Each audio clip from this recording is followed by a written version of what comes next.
निच्छन्ति कैलाशविकुण्ठकादिकं नाब्रह्मभूतं न रसातलं भक्तिं सदिच्छन्ति गणेशभाविका तान् গানবত্যান প্রবদন্তি যোগিনঃ।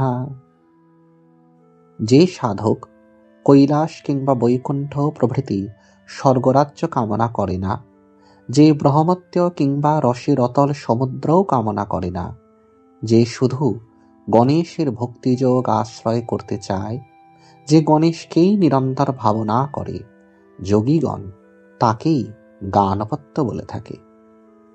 গণেশের ভক্ত গানপত্য, গণেশকে না, শুধু শিব এবং পার্বতীর ছেলে তিনি নন।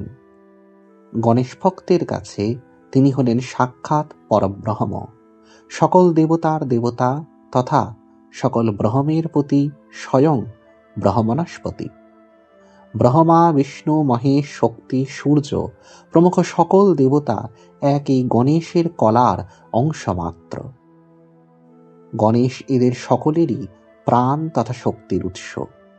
গণেশ ভক্তরা সেই সকলের আদি প্রথম পূজ্য গণেশকেই ভক্তি করেন, ভালোবাসেন।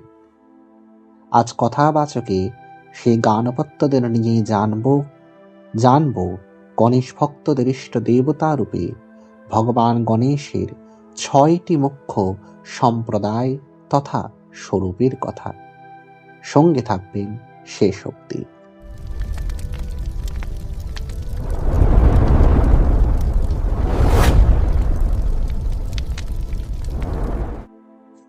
গণেশ ভক্তরা 6 ভাগে বিভাজিত।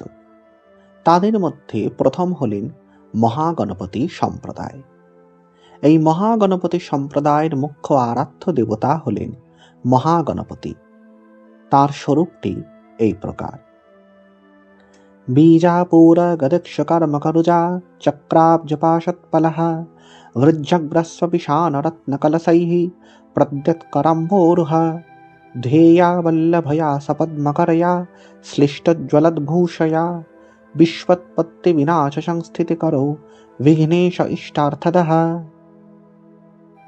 ডানের নিম্ন হাত থেকে বামের নিম্ন হাত অবধি ক্রমশ বীজপুর গদা ইক্ষুচাপ, ত্রিশূল চক্র পদ্মপাশ, উৎপল বৃজ্জগ্র, নিজের দাঁত এবং শুণ্ডে রত্নঘট ধারণ করে আছেন ভগবান মহাগণপতি। তার বামাঙ্গে বল্লভা লক্ষ্মী পদ্ম হাতে তাকে আলিঙ্গন করে আছেন। তিনিও নানান ভূষণে ভূষিতা। এইরূপ বিঘ্নেশ্বর, যিনি বিশ্বের উৎপত্তি বিনাশ সংস্থিতি করে থাকেন, সেই তিনি সকলের অভীষ্টও প্রদান করে থাকেন। গানপত্য দর্শনে মহাগণপতিকে ব্রহ্মণস্পতির ক্রিয়াশক্তি বলে ধরা হয়। মহাগণেশ রূপে ভগবান ব্রহ্মণস্পতি এই সৃষ্টিকে পালন করেন। তার শক্তি হলেন সিদ্ধিলক্ষ্মী। ইনি ঋষি অঙ্গিরার কন্যা। বেদের সুবিখ্যাত দেবী সূক্ত এই সিদ্ধেরই দ্বারা ঘোষিত। তারই বৈদিক নাম অম্ভৃণী, নামান্তর বল্লভা। চৈত্র মাসের শুক্লা দ্বিতীয়া তিথিতে এই মহাগণপতির আবির্ভাব পর্ব পালন করা হয়। ইনি ভোগ ও সুখ সমৃদ্ধিদায়ক। এই মহাগণপতি ও তার অজস্র রূপের আরাধনায় মহাগণপতি সম্প্রদায়ের গানভক্তদের মধ্যে প্রচলিত। এই সম্প্রদায়ের সাধকেরা রক্তিম বসন পরিধান করেন, ললাটে ধারণ করেন লাল সিন্দুর কুমকুমের ত্রিপুণ্ড, গলায় ধারণ করেন শমী কাঠ ও মন্দার কাঠের মালা। এরা মূলত ব্রাহ্ম মুহূর্তে পূজা জপ করে থাকে। বৈদিক ও দক্ষিণ আচারে এরা মহাগণেশের আরাধনা করে থাকে। তবে পরশুরাম কল্পসূত্র অনুসারে এই মহাগণপতির পূজা পঞ্চমকারেও হতে পারে। মহাগণপতি সম্প্রদায়ের প্রবর্তক আচার্য হলেন মহর্ষি গৃৎসমদ। এছাড়াও ভগবান দক্ষিণামূর্তিও এই ক্রম প্রবর্তন করেছিলেন বলে কথিত। দেবী ললিতা এবং ভগবান কামেশ্বর এই মহাগণপতির আরাধনা করেই তাকে নিজেদের পুত্ররূপে লাভ করেছিলেন বলে উল্লেখ করেছে বল্লভেশ উপনিষদ। শঙ্করাচার্যের আমলে এই সম্প্রদায়ের আচার্য ছিলেন গিরিজা কুমার। তিনি শঙ্করের কাছে দীক্ষা গ্রহণ করে অদ্বৈত বেদান্ত দর্শন অবলম্বন করেছিলেন এবং শঙ্করের অনুমতি নিয়ে সেই অদ্বৈত বেদান্ত মতেই গানপত্য মতের প্রবর্তন করেছিলেন। তারই উত্তরসূরি পরম্পরা বর্তমানে যোগীন্দ্র পরম্পরা নামে মহারাষ্ট্রের মোড়গাঁওতে স্থিত। এদের প্রধান সাধন পীঠ হল মহারাষ্ট্রের মোড়গাঁও ময়ূরেশ্বর ধাম, যেখানে ভগবান ময়ূরেশ্বরের অন্যতম এক পূজার মন্ত্র হল মহাগণপতির মন্ত্র। গানপত্যদের দ্বিতীয় সম্প্রদায় হল নবনীত গণপতি সম্প্রদায়। এই সম্প্রদায়ের আরেক নাম হল শ্বেত গণেশ সম্প্রদায়। মহারাষ্ট্রে এদেরই এক শাখা শারদেশ গণেশ সম্প্রদায় নামে বিখ্যাত। এই সম্প্রদায়ের প্রধান উপাস্য গণপতি হলেন শ্বেত গণেশ। তপ্ত কাঞ্চন সংকাসং শ্বেত পীতাম্বরং বিভুম রতং চ কল্পবল্লিং চ জ্ঞানমুদ্রাং জপস্রজম পূর্ণপাত্রং শঙ্খমাতো লিঙ্গচ্যুত ফলানি চ কুঠারং মুদ্গরং চৈব দধানং শারদাయుতম শারদা গণপং ধ্যায়ে সর্ববিদ্যাপ্রদায়কম।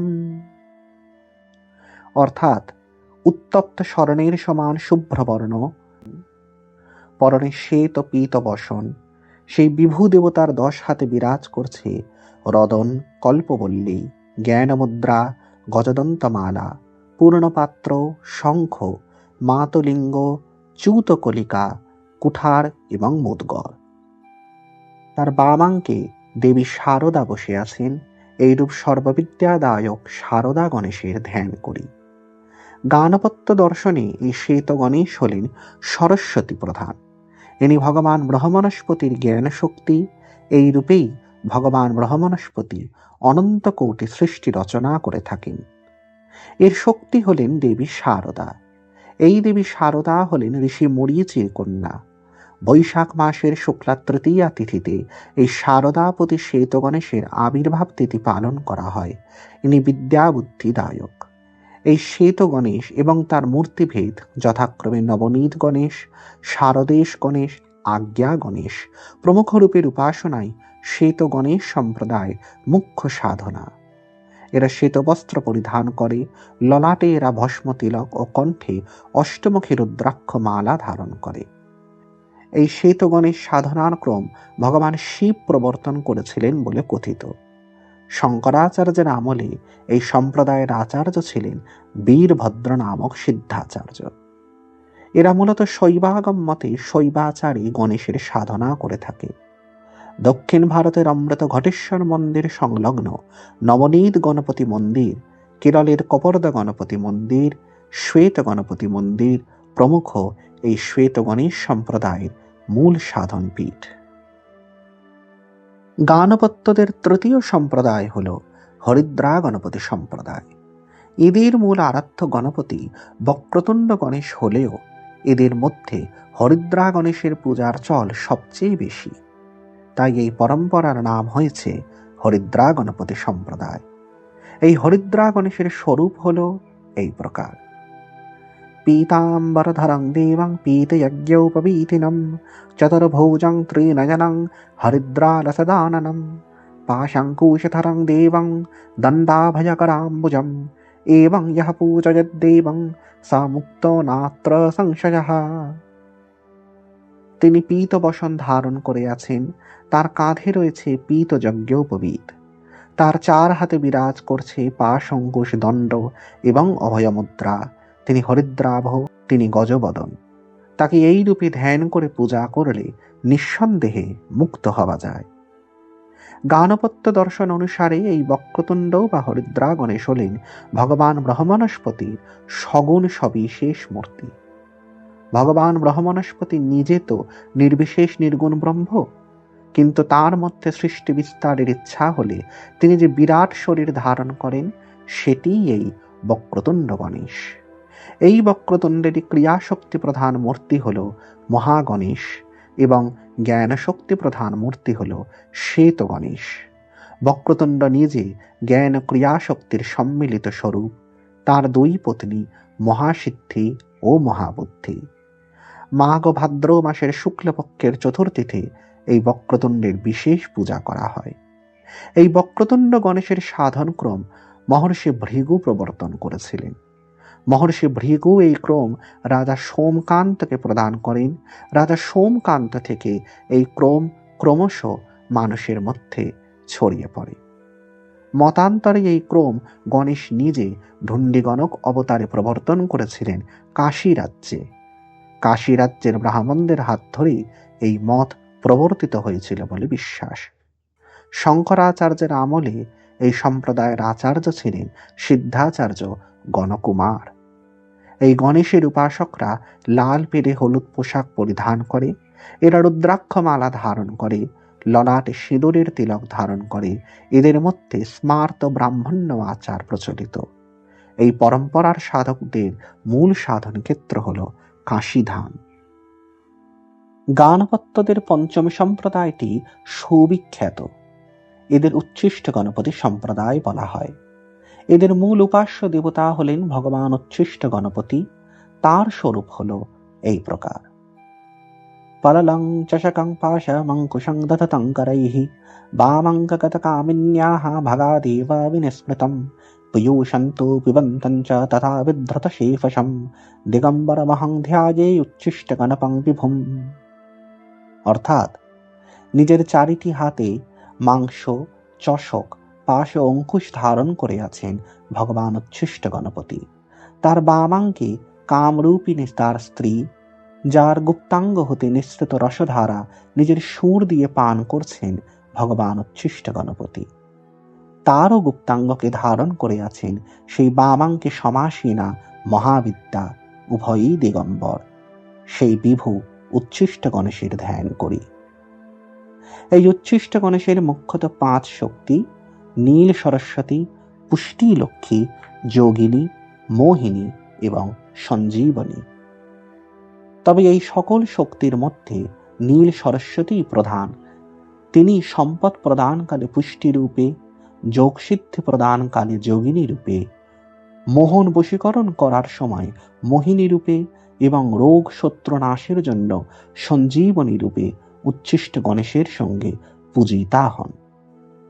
উচ্ছিষ্ট গণেশ ও নীল সরস্বতীর থেকে এই উচ্ছিষ্ট গণপতি উপাসনার ক্রম লাভ করেছিলেন সিদ্ধাচার্য মতঙ্গ গণক ঋষি। সেই মতঙ্গ গণক ঋষি এই ক্রম প্রদান করেছিলেন সিদ্ধাচার্য হেরম্বনাথ শর্মাকে। এই হেরম্বনাথ শর্মাই এই উচ্ছিষ্ট সম্প্রদায়ের প্রবর্তক। এদের মূল শাস্ত্র হল হেরম্বতন্ত্র, যাকে উচ্ছিষ্ট তন্ত্রও বলা হয়। শঙ্করাচার্যের আমলে এই সম্প্রদায়ের মূল আচার্য ছিলেন হেরম্বসূত সিদ্ধাচার্য। শঙ্করপন্থীদের মতে এই হেরম্বসূত সিদ্ধাচার্য শঙ্করের শিষ্যত্ব গ্রহণ করেছিলেন, কিন্তু বাস্তবে বামাচারী হওয়ার দরুন এই সম্প্রদায় কখনোই শঙ্করাচার্যের অধীনতা গ্রহণ করেনি। এরা বাংলা, বিহার, উড়িষ্যা এবং নেপালে ছড়িয়ে ছিটিয়ে রয়েছে। এই সম্প্রদায়ের সাধকেরা সকলেই উগ্র বামাচারী, চীনাচারী তথা উচ্ছিষ্টাচারী। এদের মধ্যে বর্ণাশ্রমের ধারণা নেই, স্ত্রী পুরুষ ভেদ নেই, সূচি অসুচির কোনো বিচার নেই। এই সম্প্রদায়ের সাধকেরা রক্তবস্ত্র পরিধান করে থাকে কিংবা দিগম্বর হয়ে শ্মশানে বসবাস করে। এরা তিলক ধারণ করে না, কোনো মালাও ধারণ করে না। ভোগ সুখের মাধ্যমে গণেশের আরাধনা করাই এদের মূল সাধনা। এই সম্প্রদায়কে নিয়ে বিশদে আমি আলোচনা করেছি পত্রভারতী প্রকাশিত শ্রী উচ্ছিষ্ট গণপতি রহস্য গ্রন্থে। এই গণেশ ও তার সম্প্রদায়কে নিয়ে আরও সবিস্তারে জানতে হলে বইটি আপনাদের উপকারে আসবে। গাণপত্য সম্প্রদায়ের চতুর্থ সম্প্রদায়টি হল স্বর্ণ গণপতি সম্প্রদায়। আসলে সানন্দেশ ব্রহ্মণস্পতির মন্ত্রটি একাক্ষর। এই একাক্ষর বীজকে একার্ণও বলা হয়। এই সানন্দেশের একার্ণ মন্ত্রের উপাসক বলে এই সম্প্রদায়ের নাম স্বর্ণ গণপতি সম্প্রদায় হয়েছে। এদের মূল উপাস্য গণপতি হলেন সেই সানন্দেশ ব্রহ্মণস্পতি, যিনি সকল গণপতির আদি। তার মূল স্বরূপটি এই প্রকার: সিন্ধুরাভং ত্রণত্রং পৃথুতর জঠরং রক্তবস্ত্রাং মৃতং তং পাশং চৈবাঙ্কুশাঢ্যং রদনামভয়কে পানি বিসন্দধানম সিদ্ধ্যা বুদ্ধ্যা প্রতিষ্ঠং গজবদনমহং চিন্তয়ে ह्येकदन्तं নানভূষাভিরামং নিজজন সুখদং নাভিশেষং গণেশম। অর্থাৎ সিন্দুর বর্ণ, ত্রিনেত্র, লম্বোদর, রক্তবস্ত্র পরিহিত গণেশের হাতে পাশ, অঙ্কুশ, দন্ত ও অভয়মুদ্রা বিরাজ করছে। সিদ্ধি ও বুদ্ধি দ্বারা তিনি আলিঙ্গিত, তিনি গজমুখ, একদন্ত, নানা ভূষণে ভূষিত, তিনি অভিরাম সুন্দর। তিনি নিজ ভক্তদের সুখ বিধান করেন, তার নাভিতে শেষ নাগ, সেই গণেশকে চিন্তা করি। গানপত্য সম্প্রদায় ইনি সকল গণপতির আদি। এর মূলত দুই শক্তি, সিদ্ধি ও বুদ্ধি। ইনি স্বানন্দ লোকে বিরাজ করেন। প্রত্যেক মাসের প্রত্যেক চতুর্থীতে এর বিশেষ পূজা হয়। ভগবান গণেশের থেকে এই সানন্দেশ ব্রহ্মণস্পতি সাধনার ক্রম লাভ করেছিলেন তারই পুত্র হংসগণক ঋষি। ঋষি হংসগণক এই ক্রম প্রদান করেছিলেন ঋষি মুদ্গলকে। মুদ্গল এই ক্রম প্রবর্তন করেন মহাসিদ্ধ সাধক ভ্রূসুণ্ডীর কাছে। ঋষি ভ্রূসুণ্ডী এই মতের মূল প্রবর্তক আচার্য।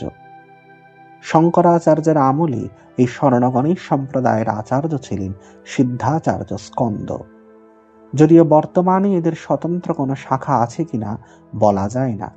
এই সম্প্রদায়ের উপাসকরা রক্তিম বস্ত্র ধারণ করত, সিন্দুরের অর্ধচন্দ্র আকৃতি ত্রিপুণ্ড আক্ত ললাটে, গলায় ধারণ করত সমীয় মন্দার কাঠের মালা। এরা মূলত বেদাচারী, ব্রহ্মণস্পতি সুক্ত, গণেশ অথর্ব শীর্ষ মতেই এরা পূজা উপাসনা করত। বর্তমানে এই সম্প্রদায়টি মহাগণপতি সম্প্রদায়ের সঙ্গে একাকার হয়ে গেছে। গানপত্যদের সবচেয়ে কম প্রসিদ্ধ সম্প্রদায় হল এই ষষ্ঠ সম্প্রদায়, যাকে সন্তান গণপতি সম্প্রদায় বলে।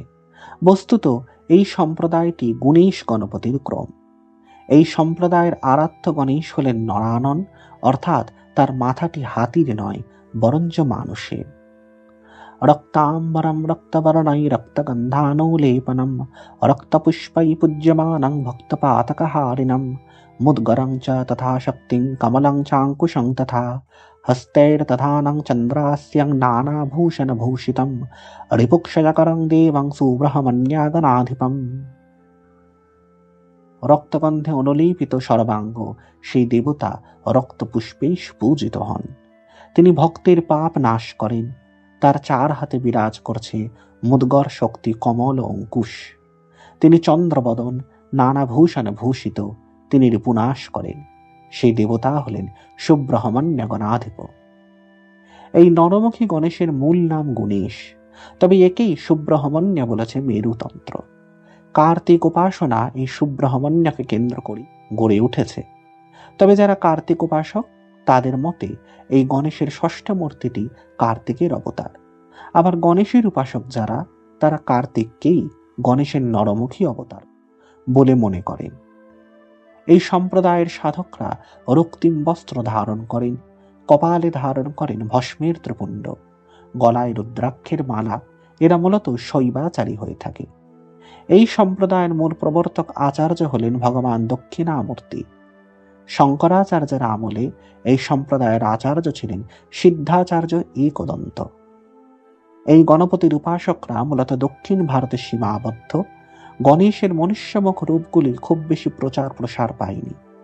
একমাত্র আদি বিনায়ক মন্দিরেই এই মনুষ্যমুখ গণেশের ক্রম রক্ষা পেয়েছে, আর সকল সাধন ক্রম অন্যান্য গণেশ উপাসনার সঙ্গে একাকার হয়ে গেছে। এই রূপে গণপতি সাধনার মূলত 6টি ধারা আমরা দেখতে পাই। তবে এর বাইরে অনেক প্রান্তীয় গণেশ সম্প্রদায় আছে। তবে এই সকল সম্প্রদায়েরই মূল আরাধ্য দেবতা হলেন ভগবান গণপতি, যার আরাধনা করে সানন্দ মুক্তি লাভ করে থাকেন তার ভক্তরা।